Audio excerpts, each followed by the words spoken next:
जरासंध ने चढ़ाई कर दी मथुरा के ऊपर, क्योंकि वो कंस का ससुर था और कंस जब मारा गया तो उसने चढ़ाई की। भगवान ने उसे 17 बार हराया पर मारा नहीं। जब 18वीं बार वो साधुओं को, संतों को अपनी सेना में भर्ती करके ले आया, कूटनीति के अनुसार उसने षड्यंत्र किया मन में कि कृष्ण भगवान साधु संतों पर हथियार नहीं उठा सकते, और जब वो हथियार नहीं उठाएंगे तो हम लोग जीत लेंगे। लेकिन भगवान ने दाऊ भैया से कहा, दाऊ भैया आज तो हमें रण छोड़ के भागना पड़ेगा। दाऊ भैया ने कहा, कान्हा हम यदुवंशी हैं और हम कभी किसी को पीठ नहीं दिखाते, फिर हमारा समाज में क्या मुंह रह जाएगा जब हम युद्ध छोड़ के भागेंगे। भगवान ने एक बड़ी प्यारी बात कही, दाऊ भैया हम संतों की कृपा प्राप्त करने के लिए एक और नाम ले लेंगे रण छोड़ का, लेकिन हमें संतों का ऐसा आशीर्वाद मिलेगा कि शायद हो सकता है सारी दुनिया पर हमारा राज्य हो जाए, और यदि हमने संतों पर प्रहार किया तो हो सकता है कि हम मथुरा को भी गंवा बैठे। तब दाऊ भैया ने कहा, ठीक है। भगवान ने मथुरा का त्याग किया, धौलपुर होते हुए और गुजरात पहुंचे हैं। वहां पे भगवान ने एक समुद्र में द्वारका बसाई विश्वकर्मा को आदेश दे करके। वो परंपरा 5,500 साल पुरानी आज भी चल रही है। जब कभी यूपी, एमपी इन राज्यों पर, इस राज्य के किसी भी व्यक्ति पर कोई परेशानी आती है तो वो गुजरात में जाकर के शरण ले लेता है। हमारे यहाँ के हजारों नहीं लाखों लोग गुजरात और महाराष्ट्र की भूमि में शरण लिए हुए हैं। तो भगवान ने 5,500 साल पहले इस परंपरा को डाला था। गुजरात के लोग भगवान का जब नाम लेते हैं तो कृष्ण भगवान नहीं कहते हैं, क्या कहते हैं? जय रण छोड़। किसी ने कहा, भैया ये तो नाम कोई ज्यादा अच्छा तो है नहीं, इसका ना अर्थ होता है श्रीमान भगोड़े जी, तो फिर तुम इस नाम को कह करके भगवान का नाम बदनाम कर रहे हो। बोले नहीं नहीं, भगवान वहां से भगोड़े बने तभी तो हम गुजराती वासियों को मिले। यदि वहां से भगोड़े न बनते तो शायद हमारे यहाँ उनकी द्वारिका नहीं होती। अब जितना टूरिस्ट जो है वृंदावन में आता है, मथुरा आता है, बरसाने आता है, उतना ही टूरिस्ट भगवान के उस धाम को भी देखने के लिए गुजरात में जाता है, क्योंकि दोनों जगह भगवान का धाम माना गया। तो भगवान जो है ना द्वारिका में सभी मथुरा वासियों को योग माया के द्वारा बुला लेते हैं। भैया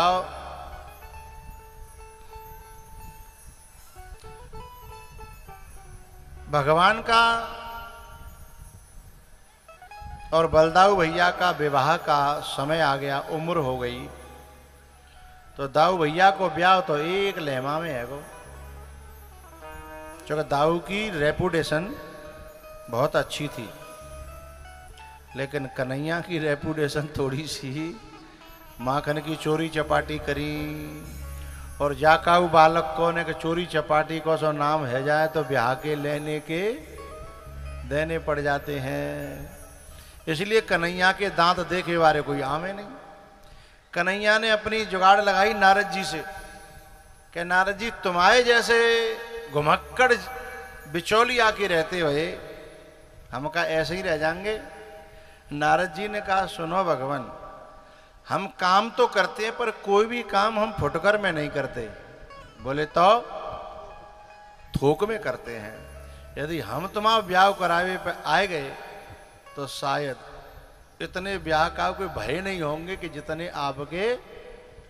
भगवान बोले तुम इतने की बात कर रहे हो, जहाँ एक ही के लेने के देने पड़ रहे हैं। अरे तुम ओपनिंग तो करो, वो तो बाद की बात है। तब नारद जी ने कथा का श्रवण कराया दुनिया में, और कथा का श्रवण जब रुक्मिणी ने किया, मैं आपको यहां आज एक बात बताना चाहता हूं। तुम जितने यहां श्रोता खड़े हैं, बैठे हैं, इतनी गर्मी में आखिर क्यों, उसका रीजन एक संत ने मुझे बताया, मैं आप लोगों को बताना चाहता हूं। ये जो कोयल होती है ना, कोयल, ये कोयल अपने अंडों को कौवा के घोंसले में रख देती है, और इन दोनों के जो अंडे हैं कलर में सेम एक जैसे होते हैं।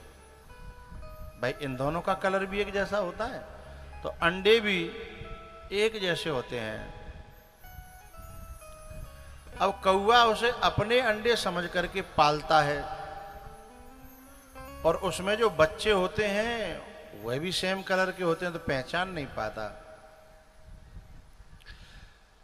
जब बच्चे थोड़े से बड़े होते हैं, सुनने लगते हैं, तो कोयल बैठ करके और कुहू कुहू कुहू कुहू ऐसी आवाज देती है। जब वो कुहू कुहू आवाज देती है तो वो आवाज कोयल के बच्चों के दिल को खींचती है।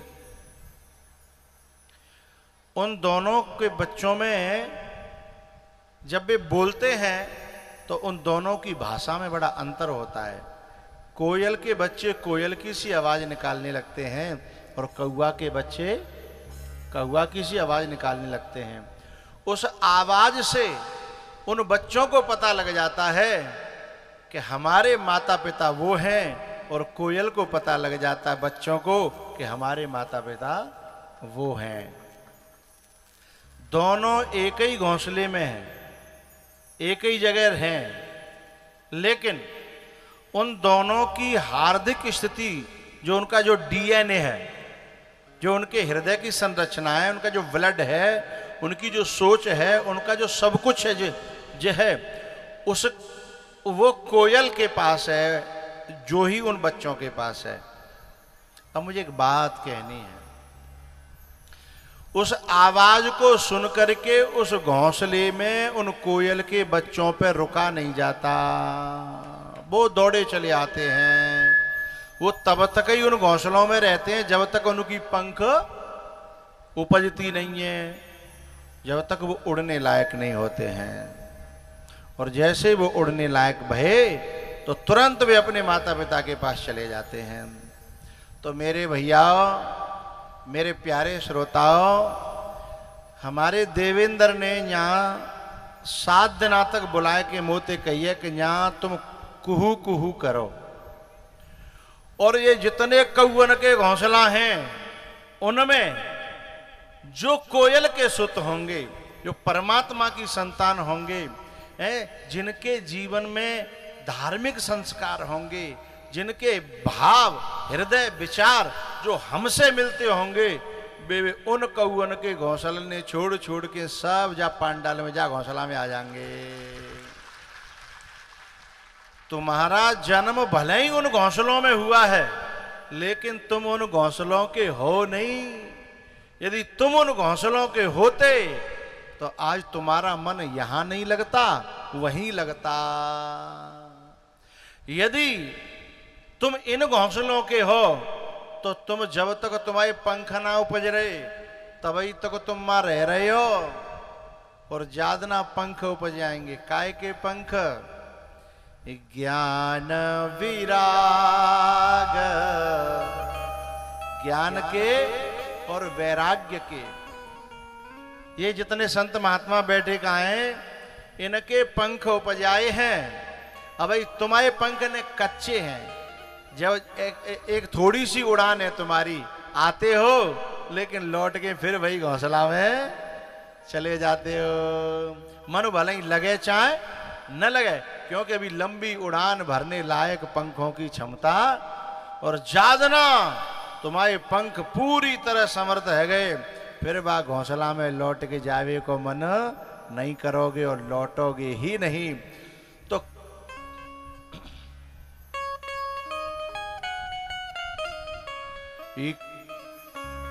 कोयल के सुत कागा पाले, कोयल के सुत कागा पाले, हंसे हंसे कंठ लगाए,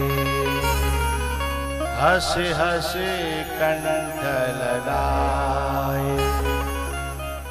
बड़े भये जब उड़ने लागे, ये बड़े भये जब उड़ने लागे, तो कुल अपने को धाए, कुल अपने को धाए। ऊधो सब कारी अजमाए, ऊधो सब कारी अजमाए, ऊधो सब कारी अजमाए।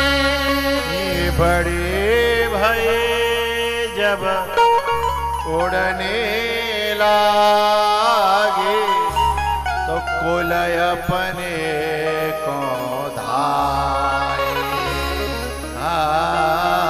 कुल अपने को धाए। तुम मेरे कुल के हो, तुम मेरे वंश के हो, तुम मेरे डीएनए के हो, तुम मेरी मानसिकता के हो, तुम मेरे दिल वाले हो, जैसा मेरा दिल है। समय भले ही लग जाए, एक जन्म लग जाए, एक साल लग जाए, 4 जन्म लग जाए, यात्रा शुरू हो चुकी है।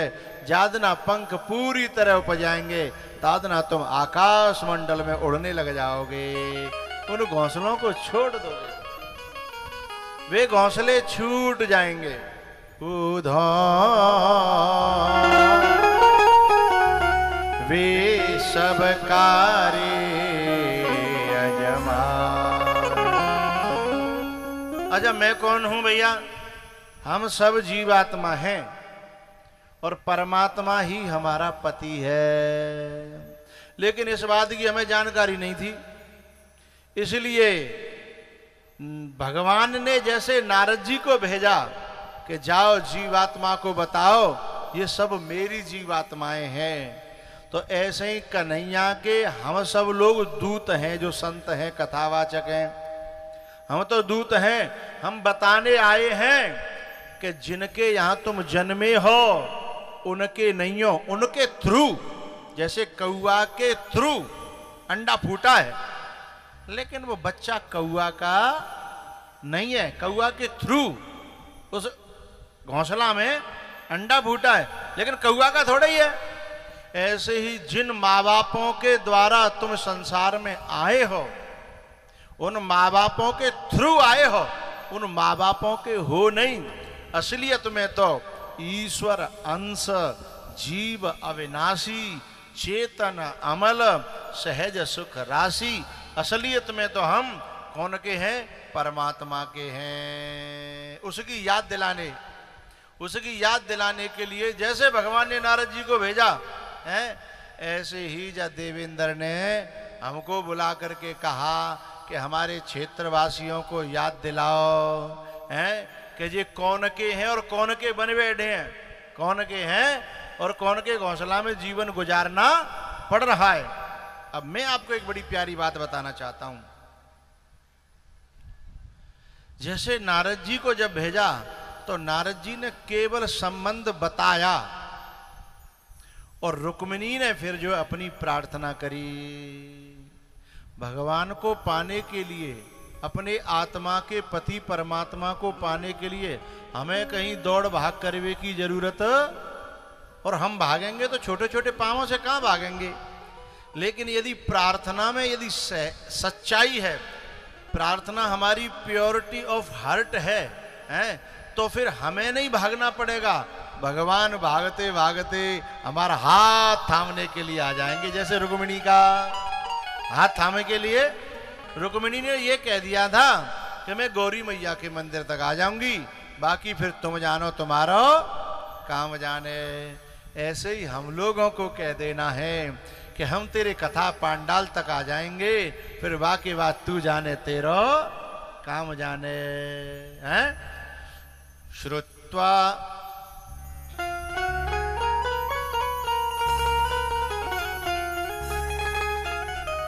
श्रुत्वा गुणा भुवन सुंदर शृण्वता निर्विश्य कर्ण विवरैर हरतोंगतापम् रूपं दृशां दृशिमताम् अखिलार्थलाभम् त्वय्यच्युता विशति चेत् तमपत्रपं मे त्वय्यच्युता विशति चेत् तमपत्रपं मे। हम सब लोग जितने बैठे हैं अपने घर में जब पूजा पाठ करते हैं तो हम रोज कहते हैं इस बात को कि मैं भगवान मैं नत्थू सिंह का नहीं हूं, मैं फलाने सिंह का नहीं हूं, फलाने यादव का नहीं हूं, मैं उसका नहीं हूं, कहते हैं रोज। और कहते हैं कि मैं तेरा हूं, मैं तेरा हूं, मैं तेरा हूं। लेकिन ये बात प्योरिटी ऑफ हार्ट नहीं होती, केवल तोता की तरह सिकी सिखाई होती है। कहते हैं कि नहीं कहते? ये देवेंद्र तो रोज कहता है, रोज सुबह पूजा पाठ पे बैठ जागो, अगरबत्ती लगा लेगो, भाई धूप बत्ती लगा के, और फिर जब कहेगो त्वमेव माता च पिता त्वमेव त्वमेव बन्धुश्च सखा त्वमेव। वे मंदिर में बैठ करके नहीं कहता कि मेरे माता ये दुनिया वाली हैं, ये पिता मेरे दुनिया वाले हैं ना, इनके थ्रू आए हम हैं तो किसी और के, लेकिन इनके थ्रू आए हैं। तो सारे संबंध कहां जोड़ता है जीव? त्वमेव माता च पिता त्वमेव। मंदिर में बैठ करके बिल्कुल नहीं कहता कि ये मेरा छोटा भाई है ना, ये देह के नाते हैं। वहां कहता है त्वमेव बंधु, बंधु माने भाई हैं। मंदिर में बैठ के नहीं कहता कि शिवराम मेरा मित्र है ना, त्वमेव बंधु च सखा त्वमेव त्वमेव सर्वं मम देव देव त्वमेव सर्वं मम देव देव त्वमेव माता च पिता त्वमेव त्वमेव विद्या। हमारे जितने रिश्ते हैं वो सब हैं तो परमात्मा से। हम झूठे मूठे को कहते भी हैं, लेकिन जादना सांचे हृदय से ये बात हो जाएगी उसी दिन जो है। जैसे रुक्मिणी को लेने के लिए ठाकुर जी आए, ऐसे ही हमको लेने के लिए ठाकुर जी आ जाएंगे। रुक्मिणी हुई, सबरी हुई, ये बहुत विद्वान नहीं थी, इनके पास ज्यादा ज्ञान नहीं था, पर इनके अंदर विश्वास बहुत पड़ा था। एक पंक्ति हम गाया करते हैं,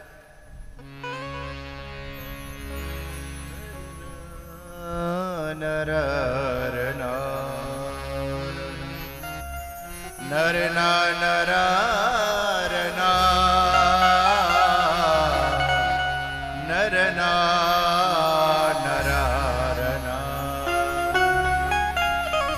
कितने हसीन पल हैं तेरे इंतजार के, कितने हसीन पल तेरे इंतजार के, बैठी बैठी हुई हूँ शाम से, बैठी हुई हूँ शाम से, आंगन बुहार के, बैठी हुई हूँ शाम से, आंगन बुहार के, कितने हसीन पल हैं।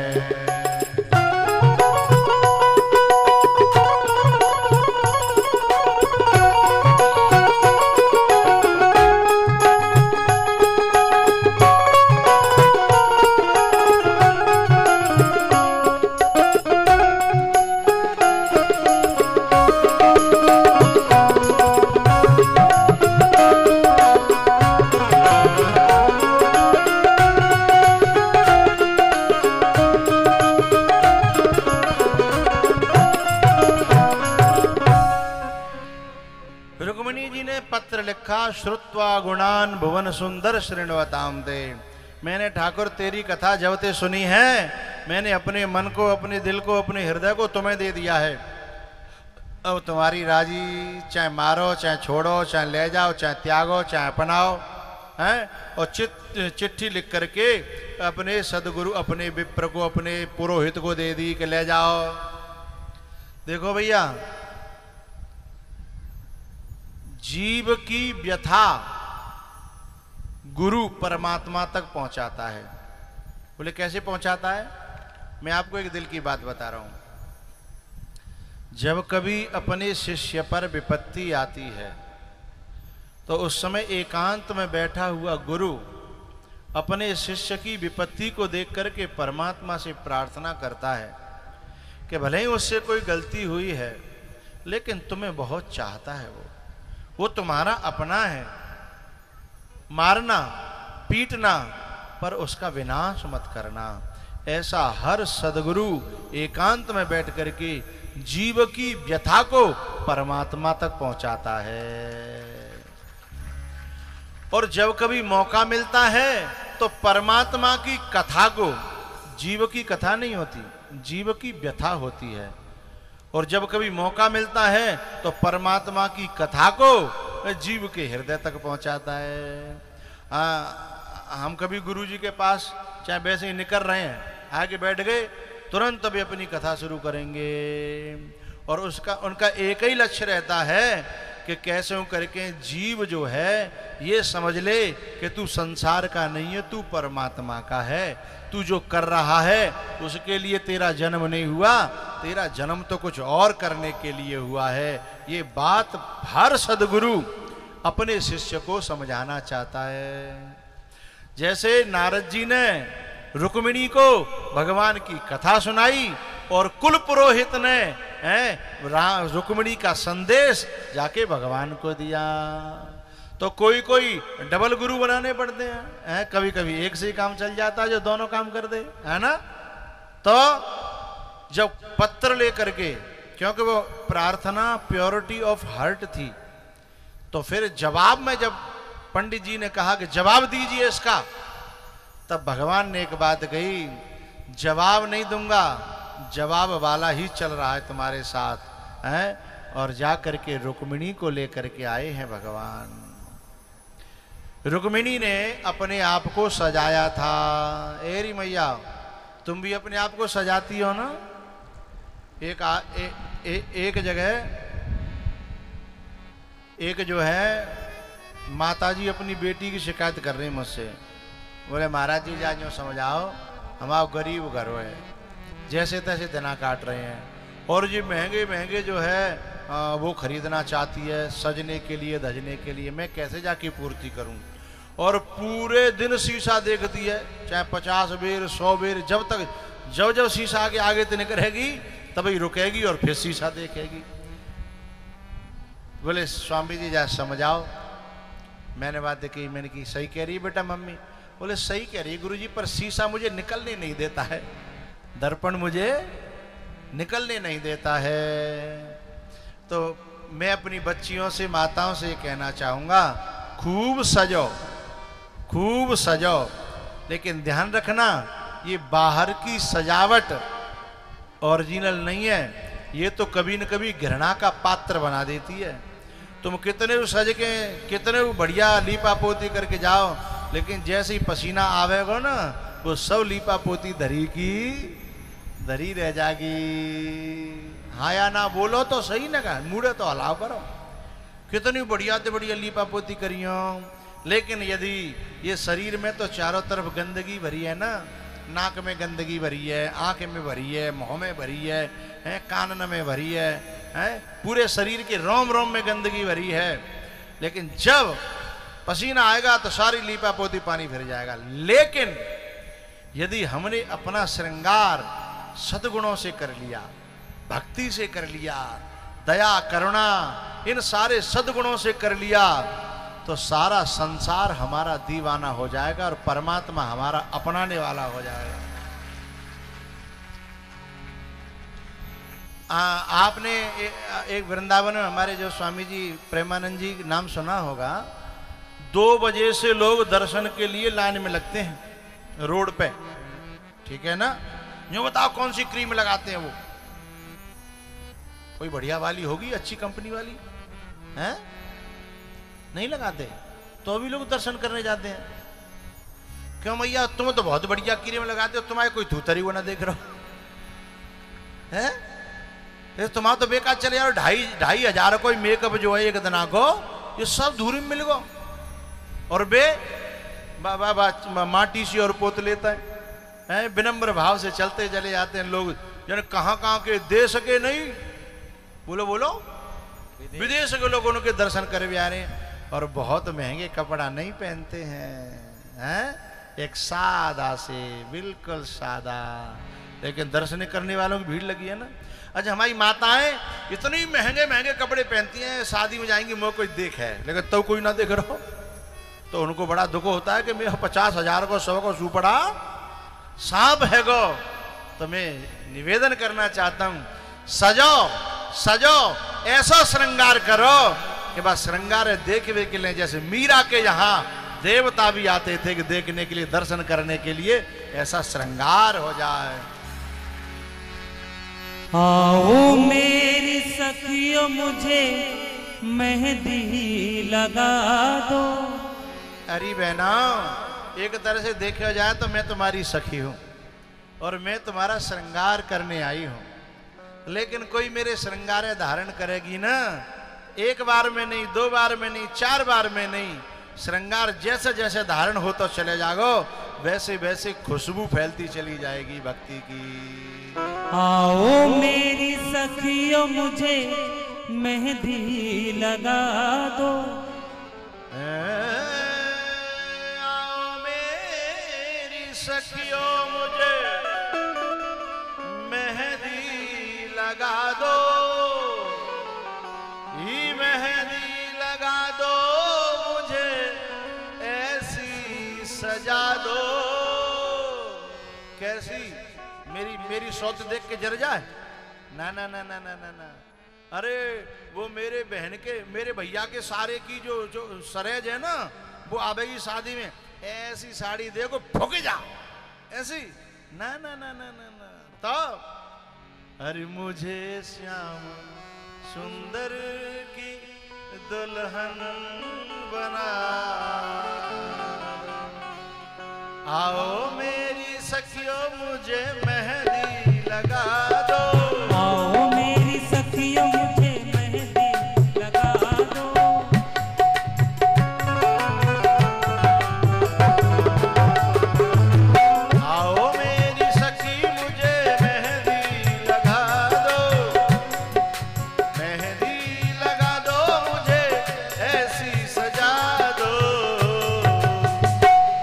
अरे मुझे श्याम सुंदर की दुल्हन बना दो, मुझे श्याम सुंदर की दुल्हन बना दो।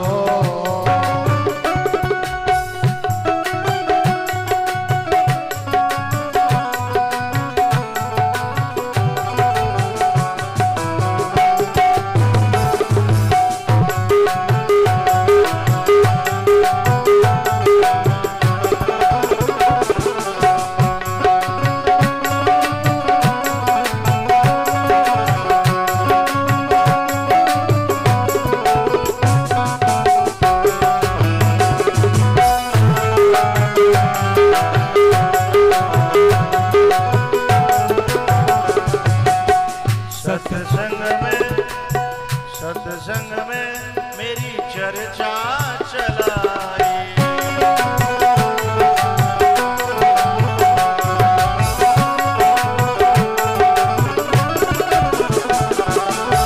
सत्संग में मेरी चर्चा चलाई, सदगुरु ने मेरी कीनी सगाई।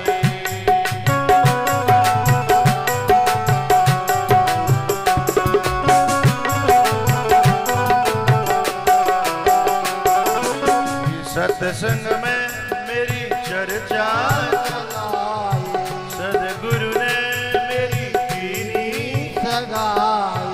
उनको बुला के उनको बुला के हाथ लेवा करा दो, मुझे श्याम सुंदर की दुल्हन बना दो।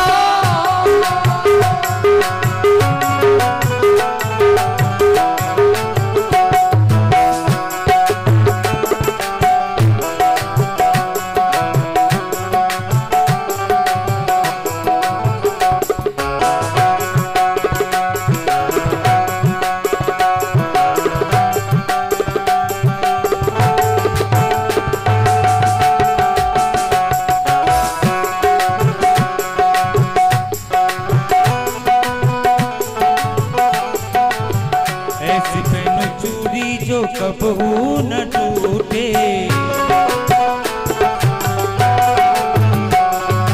ऐसे पहनो चूड़ी जो कबहू न टूटे,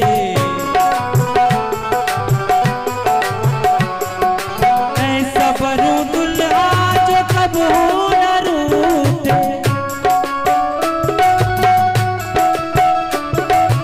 ऐसा बनूं दुल्हा जो कबहू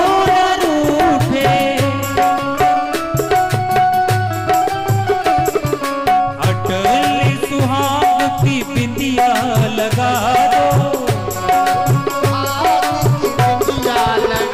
दो, मुझे श्याम सुंदर की दुल्हन बना दो, श्याम सुंदर की दुल्हन बना दो, मुझे श्याम सुंदर की दुल्हन बना दो।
अपनी दुल्हन बना ले, शाम तेरी दीवानी हुई है, मोहे अपनी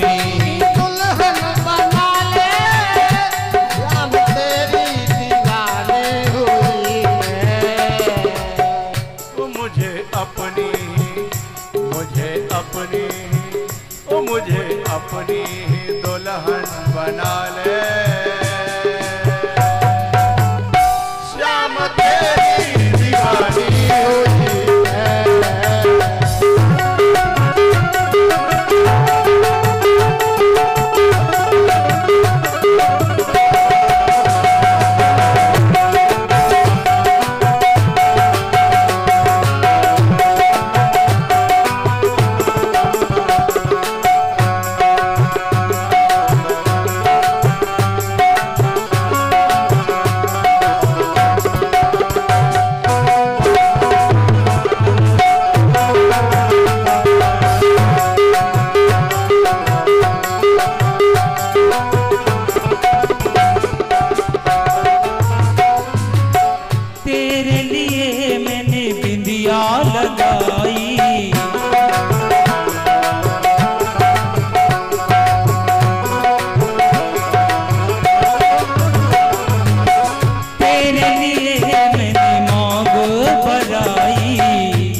अब तो हाथों में मेहंदी रचा ले, अब तो हाथों में मेहंदी रचा ले, शाम तेरी दुल्हनिया बनूंगी, मुझे अपनी दुल्हन बना ले, श्याम तेरी दीवानी हुई मैं। मुझे अपनी ही दुल्हन बना ले, शाम तेरी दीवानी हुई, मुझे अपनी ही दुल्हन बना ले, शाम तेरी दीवानी हुई, शाम तेरी दीवानी हुई मैं, वो शाम तेरी दीवानी हुई मैं, वो मुझे अपनी ही, वो मुझे अपनी ही, वो मुझे अपनी ही दुल्हन बना ले, वो शाम तेरी दीवानी हुई मैं, मुझे अपनी ही दुल्हन बना ले, शाम तेरी दीवानी हुई मैं, वो शाम तेरी दीवानी हुई मैं, हाँ शाम तेरी दीवानी हुई मैं, वो शाम तेरी दीवानी हुई। मुझे अपनी ही दुल्हन बना ले, श्याम तेरी दीवानी हुई।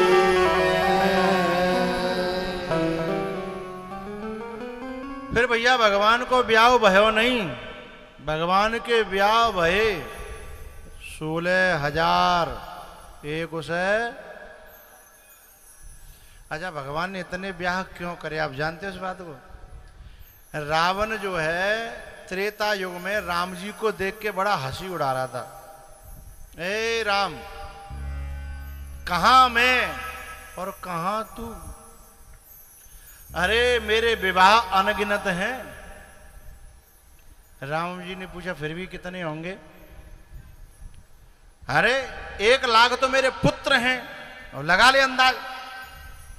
राम जी ने धीमे से काउंटिंग करी, बोले 1 लाख पुत्र है ना, थोड़ा सा इंतजार कर, अभी तो मैंने व्रत ले रखा है, 1 पत्नी व्रत। तो बोले वो एक तो ना रही तेरे पास, उसे भी तो चुरा करके मैं ले आया। पहले तो जो बड़ी मुश्किल से ब्याह भयो, और बहू है मैं ले आयो, तेरी हालत इतनी खस्ता है, और एक में मेरे अनगिनत विवाह हुए हैं और सब मेरे पास हैं। भगवान ने कहा इसमें मैंने कुछ सौगंधें खा रखी हैं, द्वापुर में आना हम तुम्हें बताएंगे।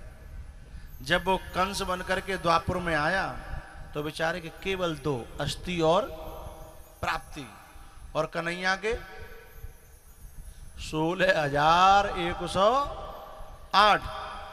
तब भगवान ने कहा कि रावण के तो केवल 1 लाख पूत और 1.25 लाख नाती, नातियों की संख्या 1.25 लाख थी, लेकिन भगवान श्री कृष्ण के केवल बेटों की संख्या, यदि आज भगवान होते तो चुनाव में कहूं वोट मांगने की जरूरत नहीं थी, हैं? बस खड़े होना, पर्चा भरना, निर्दली सीधे हो जाते। बेटों की संख्या 1,61,080 बेटों की संख्या थी। नातियों की बोले, किसी ने पूछा नाती कितने है, तो शास्त्रकारों ने उत्तर दिया, बोले जाकी खोपड़ी में दम हो सो गिनो। बोले हमारी खोपड़ी में इतनी दम नहीं है कि नातियों को गिन सकें।